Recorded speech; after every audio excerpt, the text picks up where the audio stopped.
प्रयोग किया था। तो विभुनी द्रव्य परस्पर संयोगिनी अनारभ्य आरभ द्रव्यत्व सदी निरंतरत्वात् घटवत था। उसे निरंतरता और संयोगिता में अंतर बता दिया था। आकाश काल का संयोगी है, काल से भिन्न होता हुआ निरंतर होने से घट के समान यह भी अनुमान कर दिया। इसके बाद विचार चल रहा है, पूर्व पक्ष कहता है सुखादि के अपरोक्षार्थ जो साधन है, सुखाद्य अपरोक्ष साधन इंद्रियत्वेन अपरोक्षीय साधन इंद्रियत्वेन कल्प्यमानं द्रव्यम दिग् आकाश आदि नाम अन्यतम में वस्तु। मन रूपी एक द्रव्य को क्यों मान रहे हो? जो इंद्रिय से कोई ना कोई इंद्रिय होना चाहिए, साबित हुआ ना। यदि वह इंद्रिय को विभू मानना चाहते हो, सुखादि के अपरोक्ष का साधन होते इंद्रिय विभू हो, निरवय हो, नित्य हो, ऐसा ये मानना ही है तो उसको दिशा में अंतर्भाव कर दो, या आकाश में अंतर्भाव कर दो, या काल में अंतर्भाव कर दो। कि जो भी कैसे हैं, विभू है, नित्य है, एक है, निरवय है, निरंतर है या नहीं? किम द्रव्यांतर कल्पना व्यसन है ना, द्रव्यांतर कल्पना करने की बड़ी व्यसन आपको लगी हुई, क्या जरूरत है? इसकी संख्या बढ़ाने लगे हुए हो। 11 मान रहे हो बेफालतू, हम तो 9 मान रहे थे, तुम 2 बढ़ा दिए। अब कम से मन को हटाओ, उस अंधकार को बढ़ा दिया आपने, जरा मन को घटाइए तो बराबर 9 रहेंगे ना हम। तब कहते हैं नमयवाम, संख्या से मतलब हमें नहीं है, प्रमाण से होता है। संख्या ज्यादा हो कम हो से कोई लाघव गौरव नहीं है, क्योंकि लक्षण प्रमाणाभ्याम वस्तु सिद्धि। वस्तु जो माना जाता है संख्या की न्यूनता अधिकता की यहाँ पर कोई अपेक्षा नहीं देखी जाती है। लक्षण होनी चाहिए वस्तु का, प्रमाण से सिद्ध होनी चाहिए। लक्षण होने पर भी काम नहीं चले, क्यों? लक्षण उस लक्षण वाले को किसी में भी अंतर्भाव कर सकते। जैसे शंका हुआ, इसका अंतर्भाव कर दो, विभुत्व, निर्वयत्व, निरंतरत्व, नित्यत्व, एकत्व इत्यादि स्वरूप वाला कौन है? आकाश काल दिग्, उसमें भी अंतर्भाव हो सकता है। तगदे मयवाम तत्र दावत करणत्वात् कर्तृविलक्षण सिद्धि ही, क्योंकि सबसे पहली बात है और करण है। दिगादि इसमें नहीं हो सकता। दिगादि किस चीज का करण है? क्या? एक तो करण है, करण होने के कारण वह कर्ता से भिन्न जरूर होगा, कर्ता से विलक्षण होगा। इतना ही नहीं, दिव्य आकाश आदि ना प्रत्यक्ष, दिक आकाश आदि प्रत्यक्ष होते हैं, उसमें अंतर्भाव कर दोगे तो तदवगमे मनस कर्णभूतत्वाद दिगाशादि व्यतिरेक सिद्धिरपि स्वध्यवसैया। और ऐसे प्रत्यक्ष दिक्क का प्रत्यक्ष माना, इन दिक्क का प्रत्यक्ष का साधन कौन है? मन ही तो मानना पड़ेगा ना, क्योंकि दिशा को किसी विषय का विशेषण रूपेण इंद्रियों के माध्यम से मन तो प्रत्यक्ष करे ना, क्योंकि सकल प्रत्यक्ष के प्रति मन कारण है। बाह्य वस्तु विषयों के लिए बाह्य सापेक्ष कारण है और अंतर विषयों के लिए बाह्य निरपेक्ष कारण है तो कारण सकल ज्ञान के प्रति। बिना मन का नानुमित योगा अनुपमित कोई भी ज्ञान होगा ही नहीं। सर्व ज्ञान के प्रति वो कारण है। अतः दिक् आदि का प्रत्यक्ष ज्ञान के प्रति भी मन कारण है। अतः दिक् से भिन्न सिद्ध हुआ कि नहीं हुआ? क्योंकि प्रत्यक्ष का विषय जैसा घट है वो मन से भिन्न है ना। क्यों? क्योंकि मन उसका प्रत्यक्ष कर रहा है। मन किसका प्रत्यक्ष करेगा? स्वभिन्न विषय का तो प्रत्यक्ष करेगा, बाहेंद्र की सहायता से हो जाए, बाहेंद्र की सहायता से रहित हो, लेकिन करता किसको? स्वभिन्न विषयों को ही प्रत्यक्ष करता है ना। और मन इसलिए क्या है? स्वयं अतीन्द्रिय है। जैसे चक्षु है स्वभिन्न वस्तुओं के रूप को प्रत्यक्ष करता है, स्वगत रूप को नहीं। मन भी स्व को छोड़ करके स्वभिन्न को प्रत्यक्ष करता है। अतएव यदि मन दिक् में अंतर्भाव होता तो मन दिक् का प्रत्यक्ष नहीं करता, ये नहीं। कि मन जिसका भी प्रत्यक्ष करता है वह विषय क्या है? मन से भिन्न होना चाहिए। हमेशा कर्ण से भिन्न नहीं होता है साध्यभूता विषय। अतएव दिक् आकाश आदि को मैंने प्रत्यक्षित कर चुका हूं। दिशा का भी प्रत्यक्ष होता है, काल का भी प्रत्यक्ष होता है, आकाश का भी प्रत्यक्ष होता है। ये सिद्ध कर चुके हैं ये लोग मीमांसक लोग। अतएव कहता है हम मीमांसकों के दृष्टिकोण में दिक् आकाश काल आत्मा वगैरह क्या है? प्रत्यक्ष होते हैं। और उनके प्रत्यक्ष होने में तद अवगमे मन से कर्ण भूतत्वात्, मन क्या है? कर्ण है। कारण होने के नाते दिक आकाश व्यतिरेक सिद्धि, दिक आकाश आदि से भिन्न मन है, यह अपने आप सिद्ध हो गया। यदि सुअध्यवसेया, स्वध्यवसेय मैंने सुष्ठु अध्यवसेया, अनायास सरलता पूर्वक निश्चय हो गया कि दिक आकाश आदि से भिन्न मन है, स्थापित हो गया। इस प्रकार से सिद्धांत दशमम मनोद्रव्यम, इस प्रकार से 10वां द्रव्य मन है, यह बात स्थापित हो गया। अब आता है 11वां द्रव्य शब्द के बारे में। 11वां और अंतिम द्रव्य भाट मत में शब्द रूप द्रव्य है। श्रोत्रमात्रेन्द्रिय ग्राह्य शब्द शब्द जातिमान द्रव्यम सर्वगतो नित्य कुमारिलमते मतः। शब्द द्रव्यम, और कैसा है वो द्रव्य? सर्वगतः, व्यापक विभू है, नित्य भी है, शब्दत्व जाति वाला है, और श्रोत्र मात्र इंद्रिय के द्वारा ग्राह्य है। यही कुमारिल मत में स्वीकृत सिद्धांत है। कुमारिल मते अतः तत्र श्रोत्र ग्राह्य शब्द से न विवाद। बाकी सारी बातें विवाद भले आप करोगे, दो बातें तो कोई विवाद नहीं है। शब्द श्रोत्र ग्राह्य है और शब्द में शब्द तो जाती है, इसमें किसी भी दर्शनकार का कोई लड़ाई झगड़ा नहीं है। इसे कहते हैं श्रोत्र ग्राह्यत्व के बारे में, शब्द का श्रोत्र ग्राह्यत्व के बारे में न विवाद। और शब्दत्व के बारे में तो हम आगे सिद्ध करेंगे, उससे भी कोई वास्तव में कोई विवाद नहीं है। शब्दत्व नाम जाति ही, जाति निर्णय वर्ण्यते च। लेकिन यहां संशय हो जाता है, यदि शब्द नित्य है और शब्द यदि एक है, उससे जाति तो हो नहीं सकती। व्यक्ति वेदस्तुल्यतम निषेध कर दिया जाति का। तब कहेंगे शब्द नित्य तो अनेक है। एक का एक शब्द है, का खा गा गा जा जा जा, दुनिया भर शब्द है, उनमें से शब्द तो जाति मानने में कोई आपत्ति नहीं है। यद्यपि विभू है, प्रत्येक शब्द अपने आप में विभू है। ये आश्चर्य, कुछ बात कुछ ऐसे लगते हैं इन लोगों की बात सही भी है। अभी एक आदमी बैठ करके समाचार पढ़ रहा है बीबीसी में या वॉइस ऑफ अमेरिका में, जिसका ऐसा कोई देश नहीं जहां पर वो न्यूज सुन नहीं सकता। पूरा विश्व में वो समाचार सुन सकते हैं आप, उनकी ऐसी वो लगा हुआ है उपग्रह में मशीन, पूरा विश्व में सुन सकते हैं। बाकी स्टेशनों का ऐसे नहीं है ना, कुछ ही दूर तक जाता है, उसके बाद स्टेशन पकड़ में नहीं आता है ना। बाकी ऐसे हैं। और टीवियों का भी यही हाल है, चैनलों की सारी चैनल सभी जगह नहीं पकड़ में आती, उनकी भी दूरी निश्चित है। और एक देश से दूसरे देश में चोरी नहीं कर सकते, कानून है। दूसरे चैनल में जो दिखा रहा है उसको चोरी करके अपने भी में घुसा के दिखाना चाहेंगे, पकड़े जाएंगे, कानून है। कॉन्ट्रैक्ट बनाना पड़ता है, उस तुम जो दिखा रहे हो वो हम भी दिखाना चाहते हैं, हमारे द्वारा समझौता करना पड़ता है, तो वो जो प्रसारण कर रहा है उसको फिर हम भी ले करके हम अपने दिखा सकते हैं। इसे बड़े लड़ाई झगड़े होते हैं इसमें। क्रिकेट वगैरह में तो आपने सुना ही होगा, वो प्रसारण कर रहा है नहीं करेगा, विरोध होता है ना। मैंने सबकी अपनी सीमा होती है, लेकिन कुछ ऐसे हैं जो कहीं भी कोई भी 24 घंटा सुन सकता है। इस एक आदमी वहां बोल रहा है, एक शब्द बोलेगा ना, वो लाख शब्द थोड़ी बोलेगा मुंह से। एक ही का बोला, उस एक उसने जब का बोल दिया पूरा विश्व में उसी क्षण फैल गया। कितना देर लगता है आदमी को, या टाइम के हिसाब से भी यहां से इंग्लैंड 5.5 घंटा दूरी है, लेकिन शब्द को आने में 5.5 सेकंड भी नहीं लगता। लगता है क्या?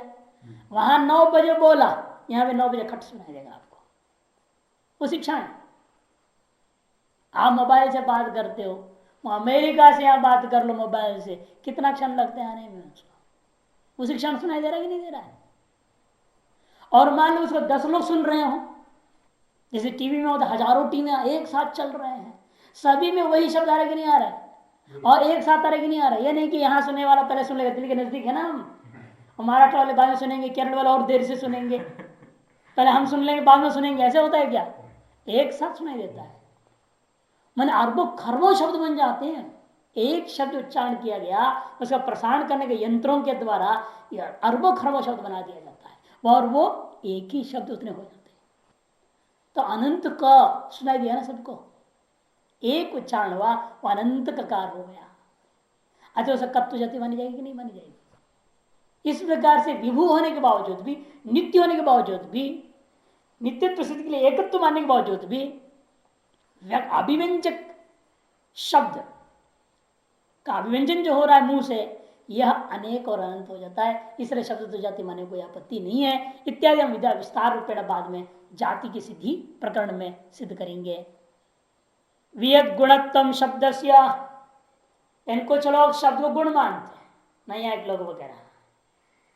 वियच्छ गुणत्तम शब्द केचिदूचुर मनीषिण प्रत्यक्षादि विरोधा तद भट्टपादैरुपेक्षित। आकाश गुण शब्द है ऐसे नैयायिक लोग मानते हैं। वियद गुणत्व शब्द केचिद मनीषिण ऊचु, कुछ बड़े बड़े विद्वान लोग हैं वो भी भ्रमित होकर के बात कह देते हैं कि शब्द आकाश का गुण है, किंतु प्रत्यक्ष आदि सकल प्रमाण के साथ विरोध होने के कारण से इस बात को कुमार भट्ट और उसके अनुयायी लोग उपेक्षा कर देते हैं। भट्ट पादैर उपेक्षित कैसे है तो तत्र गुण से सर्वत्र साश्रयतया प्रतीयमानत्वाद यह च निराश्रित प्रतीति दर्शनाद प्रत्यक्ष विरोध। प्रत्यक्ष विरोध क्या है सबसे पहले बता रहे, क्योंकि कोई भी गुण हो वह किसी न किसी आश्रय में रहता है, ये अनुभव में देखने को मिलता है। अनाश्रित गुण का अनुभव कभी होता नहीं। जैसे रूप है, रूप का अनुभव हुआ आपको तो घटादि में अधिष्ठित होकर के तो हुआ, अनाश्रित होकर हो जाएगा क्या रूप ग्रहण। इसलिए यदि शब्द में गुण होता तो ये भी किंचित आश्रित होकर के हमें ग्रहण होना चाहिए। अनाश्रित होकर ग्रहण कैसे हो रहा है कि आकाश को आश्रय नहीं मान सकते वो, क्योंकि आकाश ऐसे कोई स्वाभाविक पदार्थ ही नहीं जो आश्रय बन सके। नहीं फिर दिशा भी आश्रय हो जाएगा, काल भी आश्रय हो जाएगा। वैसे नए कालिक समय सारे जगत तो काल में आश्रित है, लेकिन किस रूप में आश्रित है वो कहने के लिए वो काल में ही वर्तमान भूत भविष्य में रहता है कोई वस्तु, इसलिए कदे काल आश्रित है। इसका मतलब ये नहीं काल कोई भूतलादि के समान स्वाभाविक पदार्थ उसमें आश्रित हो, ऐसा नहीं है। आश्रय केवल कालिक संबंध को लेकर के, दिशा भी आश्रय है क्यों दैशिक संबंध को लेकर के। वास्तव में निरवय पदार्थ होने के नाते ये किसी वस्तु का आश्रय होते नहीं है। गुण से सर्वत्र शाश्वत प्रतीयमानत्वात्, गुण जो है सर्वत्र हमेशा आश्रय सहित ही प्रतीत हुआ करता है। यह च और लेकिन शब्द के मामले में निराश्रित प्रतिदर्शनात्, निराश्रय रूपेण ही शब्द की प्रतीति देखने को मिलता है। इसलिए आपका जो कथन है वह प्रत्यक्ष के साथ विरोध हो गया। इतना ही नहीं, हम शब्द को द्रव्य सिद्ध करना अनुमान भी प्रसिद्ध कर रहे हैं। अनुमान विरोध भी है आपका मत। क्यों अनुमान क्या है? शब्द द्रव्यम साक्षात अक्ष संबंध साक्षात कार्यत्वात्, शब्द जो है द्रव्य है क्योंकि साक्षात इंद्रिय का सीधे ही सबसे शब्द से संबंध हो जाता है। रूप में ऐसा नहीं है ना, पहले चक्षु का संबंध किससे होगा? घट से, द्रव्य से संबंध होगा। फिर द्रव्य में रहने वाला गुण संयुक्त समवाय संघर्ष। लेकिन शब्द के लिए किसी द्रव्य से पहले संयोग हो गया, श्रोत इंद्र का, श्रोत इंद्र का पहले द्रव्य के संयोग होगा फिर उस द्रव्य में रहने वाले गुण को ग्रहण करेगा। ऐसा होता है क्या? क्योंकि आप नहीं खुद भी कहते हो शब्द सीधे समवाय संघर्ष ग्रहण होता है, कोई द्रव्य का संबंध आप मानते नहीं, क्योंकि शब्द आकाशात्मक है, मैंने श्रोत इंद्रिय आकाशात्मक है और शब्द इसलिए उस आकाश में समय समय से होता है मान करके श्रोत इंद्रिय भी आकाशात्मक होने के कारण से ही सोपाधिक आकाश का नाम ही श्रोत इंद्रिय हम भी मानते हैं, नहीं भी ही मानते हैं। जब ऐसी स्थिति है फिर आकाश और शब्द का जो है संबंध साक्षात हो गया ना, बिना कोई अन्य द्रव्य की अपेक्षा का। श्रोत इंद्रियात्मक जो आकाश अथवा कर्ण शस्क उपाध्य वच्छिन्न जो आकाश रूपी श्रोत इंद्रिय का शब्द रूपी वस्तु के साथ सीधे ही संबंध होता है, अन्य बीच कोई द्रव्य की अपेक्षा नहीं है। अतएव शब्द को द्रव्य मानो। जैसा चक्षु को घट के साथ सीधे संबंध करने के लिए कोई अन्य द्रव्य की अपेक्षा नहीं है, अतः घट को क्या मानते हो आप? द्रव्य मानते हो। इंद्रिय के साथ जिसको साक्षात संबंध हो जाए वो द्रव्य है, जैसा घट चक्षु के साथ संबंध वाला है। इसे साक्षात अक्ष संबंध साक्षात्कार्यता, क्योंकि साक्षात का मतलब क्या है, द्रव्य आदि अन्य की अपेक्षा के बिना, द्रव्य आदि अन्य की अपेक्षा के बिना अक्ष इंद्रिय के साथ सीधे संबंध हो जाता है और साक्षात्कार का विषय हो जाता है, जो अतएव शब्द को द्रव्य मानना चाहिए घट के समान। घट भी कैसा है, साक्षात चक्षु संबंधों के द्वारा होने वाला घट साक्षात्कार का विषय है। घट साक्षात्कार्यत्व माने घट साक्षात्कार का विषय। एक और अनुमान करते हैं, शब्दो द्रव्याम सत्य सती अनाश्रयत्वात् गगनवत। शब्द कैसा है, द्रव्य है, क्योंकि वह विद्यमान होते हुए कोई आश्रय की अपेक्षा नहीं करता, अपनी विद्यमानता के लिए किसी अन्य आश्रय की अपेक्षा वो नहीं करता है। ऐसे आप खड़े होना चाहते हैं तो कोई ना कोई आश्रय की अपेक्षा करते हैं ना, हवा में तो खड़े नहीं हो पाते। लेकिन शब्द आसमान में घूम रहा है, किसी भी आश्रय की अपेक्षा के बिना ही आ जाता है। कोई तार नहीं लगाया, कुछ नहीं लगाया। आजकल तो मोबाइल तो बहुत बढ़िया दृष्टांत है इसके लिए, नहीं कहाँ आदमी बोल रहा है या कहीं भी घूमते हुए भी बात करो, न तार की जरूरत न कोई चीज की जरूरत, गाड़ी चल रही है स्पीड में तभी बात हो रही है कड़क। क्या कमाल है ना, किधर तेज से ट्रेन जा रहा है, ट्रेन में बैठ बैठ के बात कर रहे हैं, हवाई जहाज जा रही है बात कर रहे फोन में बात, किधर तेज जाती गाड़ियां। ऐसी ऐसी ट्रेन जो 400 किलोमीटर तेज रफ्तार से भागते हुए देशों में, वहां भी अंदर जो बैठे हुए मोबाइल पे, और सेकंड सेकंड में कितना दूर भाग रहा है ट्रेन, फिर भी शब्द उपग्रह से वैसे वैसे पकड़ते जाता है। आदमी जैसे जा रहा है वैसे वैसे उसकी भी आते जाता है। दिखा दिया, कोई आश्रय की अपेक्षा नहीं है। आर पार आकाश में जैसे तैसे घूमते रहता है शब्द, वो जहाँ चाहे वहां से पकड़ लो उसको। बस पकड़ने वाली मशीन चाहिए, बस आपने ऑन किया, जहां भी हो वहीं आपकी आवाज पकड़ में आ गई। ये शब्द बिना आश्रय का ही ग्रहण होता है, स्थापित होता है, विद्यमान है ही। सत्य सते अनाश्रयत्वात् गगनवत, जैसे गगन होता है वह भी विद्यमान है और उसका कोई आश्रय की अपेक्षा नहीं उसको रहने के लिए। इत्यादि अनुमान विरोधोपि, इस पर प्रत्यक्ष विरोध हो गया, अनुमान का विरोध हो गया, अतएव शब्द गुण नहीं मान सकते। तब कहते ये जो दूसरा अनुमान आपने बनाया ना, वो अनुमान बहुत गड़बड़ है, उसमें जो हेतु है अनाश्रितवाद ये सिद्ध नहीं है।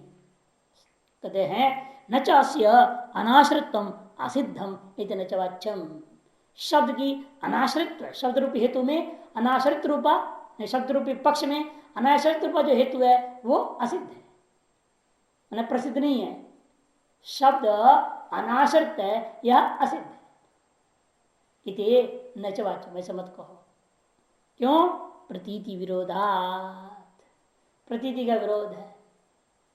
यदि आपके कथन यदि अनाश्रित है यह बात प्रसिद्ध नहीं है, इसका मतलब क्या, आश्रित है प्रसिद्ध ये कहना चाहते हो। यदि आश्रित है करके प्रसिद्ध है, फिर मुझे बताओ आश्रय कौन सा है जो प्रसिद्ध हो, बताना पड़ेगा ना। या तो आश्रय बताइए, या दुनिया जैसे मान रही है शब्द बिना आश्रय का आ रहा है जा रहा है, वैसा आप भी मानना पड़ेगा। अनाश्रित तो मानिए, यदि अनाश्रित तो असिद्ध कहते हो, या तो आश्रय बताइए हमको कौन सा आश्रय है शब्द का। इसे कहते हैं प्रतीति के साथ विरोध है आपका बात। विमतम द्रव्यम शब्द आश्रय न भवती, यदि कोई कहे आकाश उसका आश्रय है, दिशा उसका आश्रय है, कोई कहता काल उसका आश्रय, जन्यानाम जनक काल जगदाम आश्रय मत, आश्रय है शब्द का, इसलिए आकाश है, कोई दिख कहेगा कोई काल कहेगा, तो कहते वो कोई भी नहीं हो सकते, सब खंडन करते। विमतम द्रव्यम माने कौन सा द्रव्य देना पक्ष में, आकाश काल दिख, ये तीनों में से कोई भी शब्द का आश्रय नहीं हो सकते। शब्द आश्रय न भवती, क्यों, द्रव्यत्वात् संप्रतिपन्न द्रव्य, पटाई द्रव्यों के समान ये सब प्रसिद्ध द्रव्य हैं वे शब्द का आश्रय नहीं है। उसी प्रकार से ये काल दिक आकाश भी शब्द का आश्रय नहीं है। इति निराश्रित सिद्धेश्च, तब कह सकता है पूर्व पक्षी, हम इसके ऊपर दूसरा अनुमान बनाएंगे, शब्दो द्रव्यम न भवती। आपने कहा शब्दो द्रव्यम भवती और मैं कहूंगा शब्दो द्रव्यम न भवती। श्रोत्रग्रहत्वात् शब्दत्वत्, श्रोत्रग्रहत्वात् शब्दत्वत्, तब कहेंगे हम इसी हेतु से, इसी दृष्टांत से हम उल्टा सिद्ध भी कर सकते हैं। क्या कहूंगा? इति अद्रव्यत्वम सदमिति चेत न शब्द गुणो न भवति, ये भी सिद्ध कर दो। शब्द गुण भी नहीं है, द्रव्य नहीं है तो वो गुण भी नहीं है। क्यों? वही है तो श्रोत्र शब्द तो जाति के समान दृष्टांत वही रहेगा। क्योंकि दृष्टांत जो आपने लिया है शब्दत्व, वह तो न तो द्रव्य है न तो गुण है, तो जाति है। इसे उस दृष्टांत में श्रुत ग्रहत्व जैसा है वैसे द्रव्य अभावत्व भी है, गुण अभावत्व भी है। इसलिए इस हेतु से और इस दृष्टांत के आधार पर आप दोनों में से किसी बात को सिद्ध नहीं कर सकते। दोनों विरुद्ध वस्तु है ना। द्रव्यम न भवति गुणों भी न भवति, दोनों ही नहीं है, कैसे दो रहा है? तो ऐसा हेतु वह साधक ही नहीं हो सकता। इति एताभ्याम हेतु दृष्टांताभ्याम गुणत्व निवृत्ति सुसाधनीयत्वात्, गुणत्व की भी निवृत्ति उसमें अनायास ही सिद्ध हो जाता है। इसलिए फिर क्या मानना चाहिए? तस्मात् द्रव्यत्व प्रमाणांतर वशयम, इसकी द्रव्यत्व किसी अन्य अनुमान सिद्ध करना पड़ेगा। किस अनुमान सिद्ध करूंगा? जो हमने दे दिया है पहले, शब्द द्रव्य साक्षात अक्ष संबंध साक्षात्कार्यत्वात्, ये पहले दिया हुआ अनुमान। तस्मात् द्रव्यम प्रमाणांतर वशयम तत्तु उक्तमेव, वो बात हमने अनुमान प्रमाणांतर दे चुका हूं। इस प्रकार से शब्द में पहले द्रव्यत्व की सिद्धि हो गई। अब शब्द को विभूषित करना चाहते हैं। शब्द विभो स्पर्श अनहृद्रव्यत्वात् अनारंभगत्य सती अनवय द्रव्यत्वात् वा आत्मवदिति विभूति सिद्धि। क्योंकि स्पर्श की योग्य द्रव्य नहीं है, अच्छा स्पर्शाधार की योग्यता उसमें नहीं है। और जो जो अविभू हैं वो सब कैसे हैं? स्पर्शाधार वाले हैं। जैसे पृथ्वी, जल, तेज, वायु, अंधकार, ये सब कैसे हैं? विभू नहीं होते। क्यों? क्योंकि वे सब स्पर्श के योग्य हैं, स्पर्श के अयोग्य नहीं है। अति जो स्पर्श के योग्य द्रव्य है, स्पर्श अर्थ द्रव्य है, वो सब कैसे हैं? अविभू हैं। और जो शब्द के अनर्थ द्रव्य हैं वो सब कैसे हैं? विभू हैं। जैसे आकाश, काल, दिग्, आत्मा। इसलिए हेतु से भी विभुत्व सिद्ध हो जाएगा। अथवा दूसरा हेतु देता है अनारंभकत्व सती अनवय द्रव्यत्वाद्वा, क्योंकि वो किसी द्रव्य का आरंभक नहीं है। शब्द कोई दूसरे द्रव्य का आरंभक नहीं होता, शब्द का कोई कार्य नहीं है, नित्य वो कार्य उसका भी फिर विनाश हो जाएगा। इसे उत्पन्न विनाशाल तो जो हो रहा है वो अभिव्यंजक का है। अभिव्यंजन भाव से जो शब्द उच्चार्यमान है उसका होता है, वास्तविक शब्द का नहीं है। यदि आत्मवद इससे विभुत्व सिद्धि हो गई। कोई सकता है भाई अनवयव द्रव्यत्वा हेतु दिया ना आपने, अनवयव द्रव्यत्वा, अरे अभी तक तो द्रव्यत्व ही सिद्ध नहीं हुआ, तो अनवय द्रव्य कि सावय द्रव्य कहां से बोल दिया आपने? अरे ऐसा मत कहो आप। अरे सुना ही क्या? पूर्व जो प्रकटक था पूरा द्रव्य सिद्धि में तो लगाया है हमने, इतना जल्दी भूल जाते हो हैं? नच द्रव्यत्व असिद्धम तस् साधितत्ता, उसका अभी हमने सिद्ध किया है, इसे जल्दी भूल गए। और उसमें अनवय द्रव्य भी सिद्ध करना ही था, यही तो है ना। वह द्रव्य है और विभुत सिद्धि से ही अनवय सिद्ध हो जाएगा, क्योंकि जो जो सावयव है वो विभु नहीं है। एक गकार से सर्वत्र स्थितरपि युगपद उपलभ्यमानत्वाच्च महत्व सिद्धि ही। और एक ही गकार है, अनेक गकार नहीं है। एक ही गकार जो है सर्वत्र स्थितरपि, सर्वत्र एक गकार व्याप्त है ना, एक उसने उच्चारण किया वह एक सारा जगत में व्याप्त है। अब वो जितनी आपके पास कंप्यूटर है, रेडियो है, मशीनें हैं, जितनी उतने में जितने में आप उसको प्रकट कर सको, उन उपाधियों की वजह से वो अनंत गकार प्रकट हो जाएगा। उस समय में हर एक उपाधि में प्रकट हो रहा है। एक ही गकार को चाण गणानान्ता 10 ब्राह्मण बड़े हैं या लड़के बैठे हुए हैं छात्र और रुद्री पाठ कर रहे हैं, एक साथ बोल रहे हैं, सभी कितने वर्ण निकल रहे हैं। जितने विद्यार्थी होंगे उतने गकार निकली ना। गणा, जब गणा बोला तो ग बोला ना, सभी ने बोला, एक व्यक्ति तो नहीं बोल रहा है। तो अनेक गकार हो, एक गकार कहां हुई? तब कहते नहीं, वो तो अभिव्यंजक जो तालवाद विघात उपाधि की अनंतता से व्यक्ति रूप शब्द अनंत हो गया, लेकिन ग रूप शब्द तो एक ही है। उन सभी में गत्व जात वचन होकर वो एक ही मानी जाएगी। एक सेव गकार से सर्वत्र स्थितरपि युगपत उपलब्धि मानत्वाच, फिर भी वह युगपत उपलब्ध होता हुआ देखने को मिलता है, इसलिए मानना पड़ेगा उस ग शब्द विभू है, महत्व की सिद्धि में विभुत्व की सिद्धि माननी पड़ेगी। नैयायिक लोग इसको नहीं मानते हैं ना, वो कहते थे नैयायिक कहा पुनरेनमेव युगपद उपलम्भम व्यक्ति भेदे न समर्थयंती। तार्किक गण जो गकार आदि युगपत उपलब्धि होती है उसको विभुत्व के कारण से नहीं मानते, किंतु व्यक्ति भेद के कारण से मानते हैं। व्यक्ति भेद है ना, व्यक्ति माने अनंत गकार मानते हैं, वो एक गकार नहीं मानते, अनंत गकार है, अतएव अनंत युगपत हजारों लोग उसको ग्रहण कर सकते हैं। और कैसे प्रकट होता है, कदम मुकुड़ न्याय अथवा विचित्रंग न्याय से अनंत हो जाता है एक ही शब्द। उत्पन्न विनाश होता हुआ वो लहर के रूप में विचित्र न्याय से पूरा विश्व व्याप्त हो जाता है, इसे हजारों लोग एक साथ सुन सकते हैं, उपद ग्रहण हो सकता है। अति व्यक्ति भेदी मानो न, शब्द ही अनेक हो गया, और हमारे यहाँ शब्द एक है, व्यंग्य अनेक हो गया, उपाधि अनेक है, लेकिन उनका यहाँ शब्द ही अनेक है, ये अंतर है दोनों। व्यक्तिनाच विनाशित्व अभ्युगछन्ति, और जो गकार आदि व्यक्तियां शब्द हैं वे कैसे हैं, विनाशी भी वो मानते, नित्य नहीं मानते। अतः उनके मत में क्या है, विभू भी नहीं है, नित्य भी नहीं है। सएव गकारित प्रतिविज्ञान से तो जाति गोचरत्व अपनी कल्पयंती, और वो कहते हैं सएव गकार कैसे बोध हुआ, यदि वो एक नहीं है, अनेक शब्द है वास्तव में गकार, तो सएव गकार कैसे हो गया। कहते वहां पर जाति निबंधन, वो जाति निमित्तक प्रतिविज्ञा, कोई जरूरी नहीं व्यक्ति की एकत्व कारण से प्रतिविज्ञा होना, किंतु जाति एकत्व कारण से भी प्रतिविज्ञा होती है। जैसे कल जो दवाई खाया आज भी वही खाया, लेकिन आज उल्टी हो गई। जब कह रहे हो तब दवाई वही खाया था क्या आपने, कल जो गोली खाए वो तो हजम भी हो गया, टट्टी भी हो गया, और आज जो गोली खाए वो रिएक्शन कर रहा है। गोली तो अलग थे ना, लेकिन जाति एक ही था, है ना। क्रोसिन नाम थी उसकी भी, इसकी भी क्रोसिन नाम का ही है ना, वो एक ही नाम है ना, जातिगत एकता है।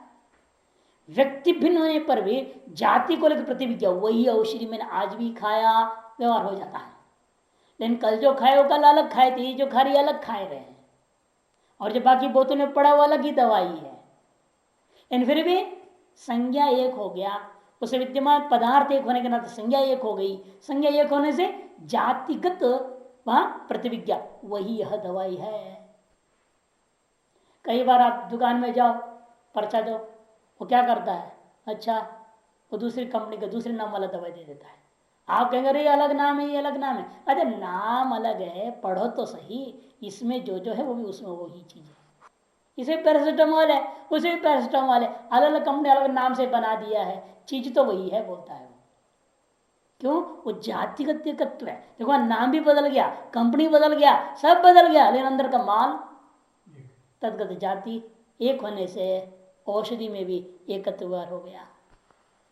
इसे तो और स्वयं देव में ऐसा नहीं है, लेकिन वहां जो देव देखा था उससे भिन्न देवता थे क्या, और जातिकृत एकत्व है क्या, है नहीं। वहां तो व्यक्ति की एकता है। इसे प्रतिविज्ञा में बहुत होशियारी से सोचना पड़ता, विचार करके निर्णय लेना पड़ता है। यहाँ प्रतिविज्ञा जो हो रही कैसी हो रही है, जाति निबंधना है या व्यक्ति एकत्व निबंधना है। कहीं जाति निमित्तक हो जाता है प्रतिविज्ञा, कहीं व्यक्ति की एकत्व निमित्तक भी प्रतिविज्ञा होती है। तो तुमसी स्वयं देवता इत्यादि क्या है, व्यक्तिगत एकत्व के कारण से प्रतिविज्ञा हो रही है। तदेव अयम औषधि, स्वयं औषधि जो व्यवहार हो रहा है, यहां पर क्या है, जातिगत जाति निबंधना प्रतिविज्ञा हो रही है। अब यही लड़ाई है। यहां क्या मान गए, स्वयं का कारण में जाति निबंधना प्रतिविज्ञा मानोगे, व्यक्ति निबंधना प्रतिविज्ञा मानोगे, कैसे मानना चाहिए, ये विचार चल रहा है। अब उसमें न्यायिकों का कहना है या व्यक्ति निबंधना ही मानना नहीं चाहिए है, कि जाति निबंधना मानना चाहिए, ये विचार चल में कहने का है। स्वयं कार्य प्रतिविज्ञान से तो जाति गोचरत्वमपि कल्पयंती, वह जाति विषयक है। अनेक गकार अलग अलग हैं, व्यक्ति एक नहीं है, गकार व्यक्ति एक नहीं, हर बच्चा जो ग बोला है वो अलग अलग ग है, अनेक गकार है, फिर भी हम करें ये जो बच्चा उच्चारण किया गकार वही से इसने उच्चारण कर दिया है, एक ही गकार है, यह भ्रांति है। गकार एक नहीं है, गत्व जाति एक होने से वही यह गकार व्यवहार हो गया, वास्तव में गकार अनंत है, व्यक्ति भिन्न भिन्न है। ऐसा कौन कहता है? न्यायिक। तब कहते हैं सिद्धांति तच्चयुक्ता, मीमांसा कह रहा है यह बात ठीक नहीं है। यस्य प्रतिविज्ञान से बलवत् प्रमाण विरोधेन व्यक्तिगत एकत्व गोचरी कर्तुम अशक्यम तस्व जात्या जात्यात्मना एक गोचरत्व कल्पनम युक्तम। ये व्यवस्था ने दे दिया, जाति निबंधना प्रतिविज्ञा कहाँ माननी चाहिए और व्यक्ति निबंधना प्रतिविज्ञा कहाँ माननी चाहिए, व्यवस्था दे रहे। देखो, हमेशा आप व्यक्ति निबंधना ही प्रतिविज्ञा मानिए। फर्स्ट प्रेफरेंस किसका है? व्यक्ति निबंधन प्रतिविज्ञा का। और इसको नहीं मानने के पीछे है क्या कारण है? हेतु दे रहे। देखो, नंबर 1, बलवत् प्रमाण विरोधेन, बलवत् प्रमाण के साथ विरोध हो जाए तब आपको जाति निबंधना माननी पड़ेगी प्रतिविज्ञा को, नहीं तो नहीं मानना। प्रतिविज्ञान यस्य ही प्रतिविज्ञान से, जिस प्रतिविज्ञा का बलवत् प्रमाण के साथ विरोध हो जाए तब व्यक्तिगत एकत्व गोचरी कर तुम अशक्यम। और दूसरे क्या है? व्यक्तिगत एकत्व का विषय करना जब असंभव हो जाए, अर्थात व्यक्तिगत भिन्न तो मुझे स्पष्ट दिख रहा है, ये गोली अलग था, ये गोली अलग था। दवाइयां आपत्ति लाते हो, 10-10 गोली होती कि नहीं? अलग अलग दिख रहा है ना, स्पष्ट दिख रहा है, ये व्यक्ति अलग है, व्यक्ति अलग है। जहां पर एकत्व का प्रत्यक्ष करना संभव नहीं है, मैंने अनेकत्व प्रत्यक्ष हो रहा है, वहां पर व्यक्तिगत निबंधना प्रतिविज्ञा नहीं हो सकती ना। से 2 कारण बना दिया, बलवत् प्रमाण विरोध हो अथवा व्यक्ति की एकत्व को किसी भी इंद्र से विषय नहीं कर पा रहे हो तो तस्यैव जात्यात्मना एक गोचर कल्पना युक्तम, ऐसी प्रतिज्ञा के अंदर ही जाति हेतु को एकत्व को निमित्त मानना चाहिए। बलवत् प्रमाण के साथ विरोध हो अथवा व्यक्ति का एकत्व साक्षात्कार नहीं हो पा रहा है, अपितु व्यक्ति का भेद ही प्रत्यक्ष है। व्यक्तिगत भेद प्रत्यक्ष जब होगा तब जाति निबंधना प्रतिविज्ञा मानना होगा। जब आपको दिख रहा है ना ये कलम अलग है, वो कलम अलग है, फिर वही ये कलम है, ऐसे यदि कोई कह भी देता है, अब क्या मानना पड़ेगा? लेखनित जाति को लेकर प्रतिविज्ञा हुई है, व्यक्ति का भेद को लेकर प्रतिविज्ञा नहीं है। व्यक्ति तो भिन्न भिन्न दिख रहा है, साफ या नहीं? अरे वही मनुष्य है, अरे 2 मनुष्य दिख रहे हैं, ये और वो दोनों एक ही मनुष्य कैसे बोल रहे होगे? यही वह है, ये भी मनुष्य भी मनुष्य है, दोनों ही मनुष्य है ना, इसे यही वह मनुष्य वही वह मनुष्य है, यही जो व्यवहार हो जाता है वह मनुष्य तो जाति को लेकर के, क्योंकि दोनों मनुष्य का व्यक्ति भिन्न अंकों से स्पष्ट दिखाई दे रहा है। तो बलवत् प्रमाण के साथ विरोध हो गया और व्यक्ति के एकत्व का साक्षात्कार नहीं, अपितु व्यक्ति का भेद का साक्षात्कार हो रहा है, जहां वहां प्रतिविज्ञा जाति निबंधना होगी, निष्कर्ष है। लेकिन जहां व्यक्ति का भेद स्पष्ट नहीं है, व्यक्ति का भेद स्पष्ट नहीं है और बलवत् प्रमाण के साथ कोई विरोध नहीं है, ऐसे स्थल में व्यक्तिगत ही प्रतिविज्ञा माननी चाहिए। जैसा स्वयं देवदत्ता में, ये वही देवता है जिसको मैंने मुंबई में देखा था, कोई दूसरा नहीं है। व्यक्ति का भिन्न है क्या? व्यक्तिगत एकत्व का साक्षात्कार अनायास हो रहा है। जिस व्यक्ति को मैंने मुंबई में देखा था उसी व्यक्ति को आज ऋषिकेश में देख रहा हूं। यहां पर व्यक्ति में भेद भी नहीं है और प्रमाणांतर बलवत् प्रमाणांतर के साथ विरोध भी नहीं है। अतः व्यक्तिगत एकत्व को लेकर के यहाँ स्वयं देवत्व में प्रतिविज्ञा मानी गई, यह जाति निबंधन प्रतिविज्ञा नहीं है, या नहीं? ये स्पष्ट करना है। अब कहते हैं कि ये बात नियम बना दिया, आप कहते अन्यथा यदि यह नियम को नहीं मानोगे सर्वत्रापि जात्यात्मन प्रतिविज्ञान कल्पने, सर्वत्र जाति निमित्त प्रतिविज्ञा कल्पना करने लग जाओगे तो स्वयं द्वितीयादोपि तथा प्रसंगात, स्वयं देवत्व में भी यही कहना पड़ेगा, अरे मुंबई में जो देखा देवदत्त तो अलग था, ये तो अलग है। देवदत्त तो जाति एक है बस, उसमें भी देवदत्त जाति थी, तुम्हारे अंदर में भी देवदत्त जाति है, लेकिन वो अलग है तू अलग है, ऐसा कहोगे क्या किसी से? वही व्यक्ति को मिल रहे हो बारंबार, फिर भी कहो जो कल देखा था ना आपको, वो कल वो शट्टी दूसरा था, आज जो आप शट्टी देख रहे हैं आज ये दूसरा है। जब आप कहोगे पागल हो गया महात्मा जी, अरे मैं तो वही हूँ, आप कहोगे ना मैं तो वही हूँ, मैं अलग नहीं हूँ। और आप फिर भी कहो नहीं, वो शक्ति तो जाति तुम्हारे अंदर है, लेकिन वो अलग है, तू अलग है, और कल जो होगा वो दूसरा और होगा। होगा क्या? ऐसे नहीं माना जाएगा। क्यों? व्यक्ति का एकत्व स्पष्ट प्रतीत हो रहा है ना। जब व्यक्ति का एकत्व प्रतीत हो रहा है, वहां जो प्रतिविज्ञा व्यक्ति निबंधना ही प्रतिविज्ञा मानी जाएगी, जाति निबंधना नहीं मानी जाएगी। न छात्र बाधक प्रमाण किंचित उपलब्ध है।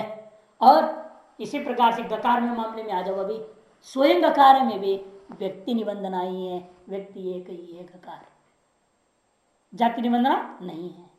उच्चारण की उपाधि अलग अलग हो सकता है, लड़के 1000 बैठे हो, 1000 लोग गणानांत तो बोल रहे हो, जब 1000 गकार सुनाई दे रहा है, लेकिन उपाधि पे तो 1000 गकार दिख रहा है, वास्तव में ग तो वही है। आप ये तो नहीं बोलोगे ना ये जो ग बोला कुछ और बोला, गौ का ग बोला है, गणानांत तो गणपति का गौ उसने बोला है, दोनों ग में अंतर है, ऐसे करेगा कोई?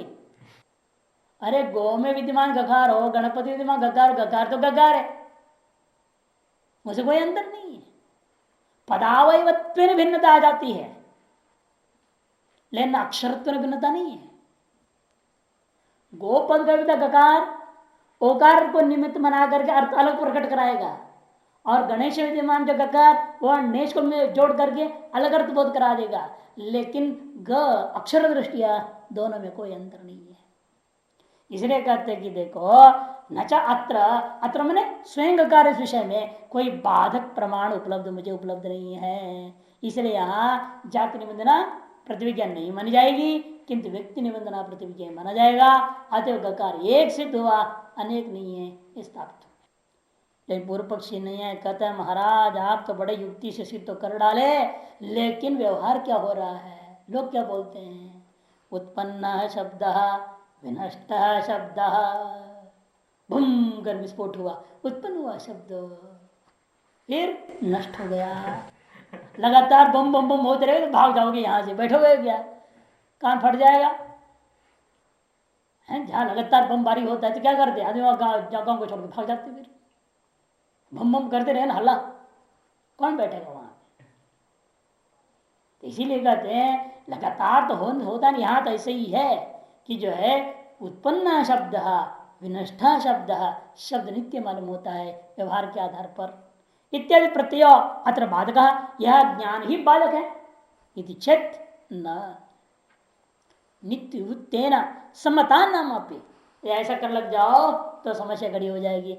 आप मान लो कुआं खोद दो, कुआं खोदा पानी नहीं निकला, कुआं बंद कर दिया, तो कूपाकाश उत्पन्न कूपाकाश विनष्ट व्यवहार हो गया। इससे क्या आकाश विनष्ट और नष्ट मानोगे? उत्पन्न और नष्ट मानेंगे आप? उपाधि केवल उत्पन्न हुआ और उपाधि नष्ट हुआ, आकाश तो उत्पन्न नष्ट नहीं होता। उस गकार में भी यही हाल है, आपका कंठ तालवा विघात उत्पन्न हुआ और अभिघात नष्ट हुआ। वही तो है कि नित्य विभुत्वेन सम्मता नाम गगनादि नाम, नित्य विभुत रूपेण आप नहीं है कौन के द्वारा भी स्वीकृत जो आकाश आदि है, उनमें भी ऐसा व्यवहार होता है, उत्पन्न आकाश और नष्ट आकाश। फिर आप मान लोगे नहीं है कि वास्तव में आकाश उत्पन्न और नष्ट होता है? फिर आप क्या व्यवस्था देते हो? वही व्यवस्था यहां पे मान लो हमारे मत में। क्या व्यवस्था देते हैं वो? खनन पूर्णांतर भवस्य, खनन पूर्ण अनंतर भवस्य, जनन विनाश प्रत्यय अभिव्यंजक सानिध्य सद सद्भाव निबंधन। खनन खोदना और पूर्ण मने भरना, तदनंतर निमित्तक है। खनन निमित्तक क्या है? उत्पत्ति, और पूर्ण निमित्तक नाश के बार हो गया कूपाकाश में। किस आकाश में? कूपाकाश में। तद्वत यहां पर भी अभिव्यंजक की सान्निध्यता का होने और असद्भाव निबंधनत्वात् तस्य बने स्वयं कार्य प्रतिज्ञापी, अतः गकार भी एक ही है, औपाधिक उत्पत्ति विनाश होता है, सिद्ध हो गया।